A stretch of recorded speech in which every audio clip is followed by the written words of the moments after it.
تفتكر إزاي جسد ميت من 3000 سنة يفضل محافظ على ملامحه كأنه مات امبارح؟ الفراعنة عملوا حاجة محدش قدر يقلدها لحد النهاردة، وهي التحنيط.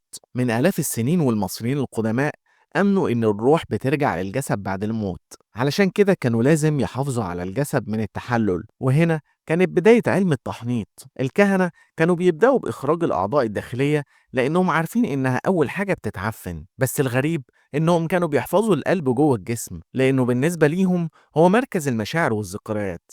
أما المخ فكانوا بيطلعوه من الأنف بأداة رفيعة جدا. متخيل الدقة؟ بعد كده بيحطوا الجسد في ملح النطرون لمدة 40 يوم علشان يمتص كل الرطوبة اللي موجودة في الجسم، وبعد كده بيغطوه بزيوت وعطور مخصوصة منها زيت الأرز وشمع العسل، وفي الآخر يلفوه بكتان ناعم وبيتكتب على اللفائف تعويذ تحميه لما يروح للعالم الآخر. الغريب بقى إن كل ده كان بيتعمل بدون أجهزة أو تكنولوجيا حديثة، وبرغم كده المومياوات لحد النهاردة لسه محتفظة بملامحها وجلدها وكمان شعرها. ساعات العلماء بيقولوا إن التحنيط عند الفراعنة كان علم زائد عقيدة زائد سحر، بس السؤال اللي لسه محدش جاوب عليه: إزاي عرفوا كل ده من غير أي أدوات متقدمة؟